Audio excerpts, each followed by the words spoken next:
आपको बता दें, दिल्ली के चांदनी चौक में प्राचीन हनुमान मंदिर को तोड़े जाने का मामला गर्मा गया है। हाईकोर्ट के आदेश के बाद चांदनी चौक के रीडेवलपमेंट के लिए तोड़े गए मंदिर पर आप और बीजेपी भिड़ गई। आज चांदनी चौक में हिंदू संगठनों ने दिल्ली सरकार के खिलाफ प्रदर्शन किया। बीजेपी इसके लिए दिल्ली सरकार को जिम्मेदार ठहराती रही, तो आम आदमी पार्टी बीजेपी के नेतृत्व वाली एमसीडी को दोषी करार दे रही है। इस वक्त हम चांदनी चौक में मौजूद हैं और हिंदू संगठन यहां पर हनुमान मंदिर तोड़े जाने के विरोध में प्रदर्शन कर रहे हैं। तमाम यहां पर प्रदर्शनकारी पहुंचे हुए हैं, जय श्री राम के नारे लगा रहे हैं। इनसे बात हम कर लेते हैं। क्या हमारा मंदिर वापिस दो, क्या हमारा मंदिर वापिस दो, वापिस दो, वापिस दो। क्या बात आप लोग कर रहे हैं? हमारी मांग है हमारा मंदिर वापिस चाहिए। वो 100 साल पुराना मंदिर था हनुमान जी का, वो कोई अतिक्रमण करा हुआ मंदिर नहीं था, आजादी से पहले का मंदिर था। जिस प्रकार से रातों रात धोखा देकर एमसीडी और दिल्ली पुलिस और दिल्ली प्रशासन मिल गए मंदिर तोड़ा है। हम मांग करते हैं ये मंदिर हमारा वापिस दिया जाए, नहीं तो पूरी दिल्ली के अंदर बड़ा तगड़ा आंदोलन होगा। यहाँ पर काफी रोष है और ये झंडे आप देख सकते हैं। यहाँ पर तमाम लोग जय श्री राम के नारे लगाते हुए मांग कर रहे हैं कि जो मंदिर तोड़ा गया उसे दोबारा स्थापित करवाया जाए। पंकज जैन, दिल्ली, आज तक। और आइए आपको सुनवाते हैं दोनों ही पार्टियों का, दरअसल बीजेपी और आम आदमी पार्टी दोनों का कहना क्या है।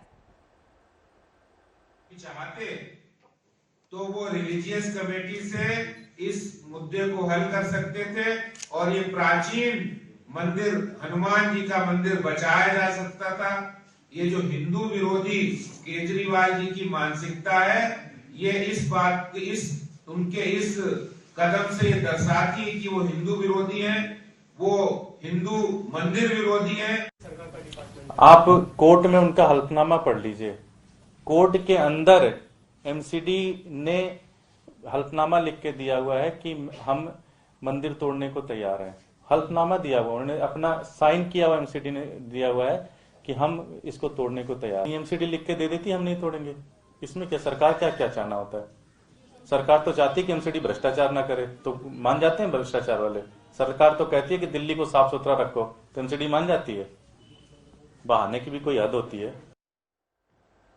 तो ये तस्वीरें आप देख रहे हैं चांदनी चौक की तस्वीरें हैं, जहां पर प्राचीन हनुमान मंदिर तोड़े जाने को लेकर ये सारा विवाद हुआ है। आम आदमी पार्टी का कहना है कि चांदनी चौक के सौंदर्यीकरण को लेकर ये सब कुछ किया गया है और हाईकोर्ट से बाकायदा आदेश लिया गया था, उसके बाद ऐसा हुआ है। लेकिन बीजेपी ये मानने को तैयार नहीं है। बीजेपी कह रही है कि अगर आम आदमी पार्टी चाहती तो वो बचा सकती थी, लेकिन वो हिंदू विरोधी है, इसीलिए ये सब कुछ हो रहा है। और ये तमाम मुद्दों को लेकर सड़कों पर कार्यकर्ता उतरे हैं और वो हंगामा, नारेबाजी यहां पर हो रही है। दिल्ली सरकार के खिलाफ विरोध प्रदर्शन हो रहा है। पंकज जैन हमारे संवाददाता हमारे साथ जुड़ गए हैं। पंकज, आप तो वहां पर जमीन पर मौजूद हैं, ये बताइए कि सच्चाई क्या है? आरोप प्रत्यारोप लग रहे हैं। आम आदमी पार्टी कह रही है कि एमसीडी का दोष है, आम आदमी पार्टी कह रही है कि बीजेपी खामखा इसे मुद्दा बना रही है। सच्चाई क्या है? देखिए, पिछले साल सौंदर्यीकरण का काम शुरू हुआ था चांदनी चौक में, और जो गौरी शंकर मंदिर है चांदनी चौक का, वहां से लेकर टी पॉइंट फतेहपुरी मस्जिद तक ये पूरा सौंदर्यीकरण होना है। और इस बीच जो रास्ता तैयार किया जाना है पैदल चलने वालों के लिए, यहाँ पर बीच में आने वाली तमाम जगहों को हटाने का काम किया जाना था। तो इस बीच जब पिछले साल कोर्ट में ये मामला गया, तो कोर्ट के बाद इसे लेकर राजनीति भी शुरू हो गई। तो यहाँ पर पीडब्ल्यूडी एजेंसी और एमसीडी दोनों की ही जिम्मेदारी बनती है कि यहाँ पर मंदिर होना चाहिए था या नहीं होना चाहिए था। और इसी को लेकर जब खींचतान हुई तो कोर्ट का रुख यहाँ पर पीडब्ल्यूडी और एमसीडी दोनों की तरफ से किया गया था। लेकिन जब रातों रात ये मंदिर हटाया गया तो उसके बाद राजनीति तेज हो गई, और अब तक आम आदमी और बीजेपी एक दूसरे पर यही आरोप लगा रही हैं कि एमसीडी या फिर पीडब्ल्यूडी, जो कि दिल्ली सरकार की एजेंसी है, उनके द्वारा ये मंदिर हटवाया गया है। तो आज हिंदू संगठन यहाँ पर विरोध करने के लिए तो पहुंचे थे, लेकिन दोनों ही दलों की तरफ से अलग अलग सरकारी कागज सामने रखे जा रहे हैं। चाहे नॉर्थ एमसीडी के जो मेयर हैं, उनके द्वारा दिल्ली सरकार के एक अधिकारी का कागज दिखाया गया, जिसमें ये कहा गया है कि यहाँ पर रास्ते में जो एक मंदिर है, इसे हटाने के लिए जल्द से जल्द कार्रवाई की जाए। तो वहीं आम आदमी पार्टी ये कह रही थी कि उनकी तरफ से या फिर दिल्ली सरकार की तरफ से ऐसी कोई कार्रवाई के लिए नहीं कहा गया, बल्कि खुद एमसीडी हाईकोर्ट का रुख कर रही थी। तो इस बीच इस पूरे मामले में अब सियासत तेज हो गई है और देखना होगा कि आगे क्या कुछ भारतीय जनता पार्टी और आम आदमी पार्टी सरकार इस पूरे मामले में रुख लेती है। बिल्कुल पंकज, इससे पहले भी हम देख रहे हैं दूसरे स्थानों में भी, अगर आप काशी कॉरिडोर की वहां भी काशी विश्वनाथ का कॉरिडोर वहां की चर्चा कर ले या फिर कहीं और की भी, ऐसे जो कोई भी कॉरिडोर बन रहे हैं जहां पर रास्तों को खाली करना सौंदर्यीकरण का काम है, मंदिर अगर बीच में आ रहा है तो उसे तोड़ना नहीं, बाकायदा रास्ता दिया जाता है उसके लिए।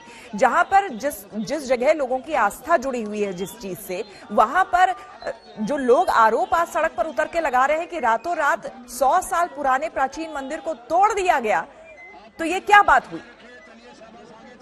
हाँ, देखिए इसमें सबसे एक अहम बात यह है कि जो मंदिर है, मंदिर ठीक रास्ते के बीचों बीच बना हुआ था और अगर अब इसका सौंदर्यीकरण हो चुका है, जहां पर लाल रंग की टाइल्स लगा दी गई हैं, वहां एक पेड़ है, पेड़ के बीच में ये मंदिर मौजूद था। और यहाँ पे सबसे अहम बात यह है कि जब इसका सौंदर्यीकरण शुरू होना था, उसके पहले अलग अलग संस्थाओं ने और साथ ही साथ चांदनी चौक के जो व्यापारी मंडल हैं, उन्होंने भी इस बात को लेकर दिल्ली सरकार को अपने प्रार्थना पत्र दिए थे। ये तमाम बातें, ये तमाम दावे बीजेपी की तरफ से भी किए गए हैं, लेकिन एक धार्मिक कमेटी जो कि दिल्ली सरकार की होती है, उस धार्मिक कमेटी में भी बीजेपी का ये आरोप है कि बकायदा अर्जी लगाई गई थी और ये कहा गया था कि धार्मिक कमेटी चाहती तो ये मंदिर को टूटने से रोक सकती थी, लेकिन ये पूरा मामला राजनीति में उलझ कर रह गया। और जाहिर सी बात है कि जब मंदिर को तोड़ा जाता है तो ये एक एजेंसी यहाँ मौजूद नहीं होती है, वहाँ दिल्ली पुलिस भी मौजूद थी, पीडब्ल्यूडी भी मौजूद होगी है और साथ ही साथ एमसीडी के अधिकारी वहाँ मौजूद होंगे।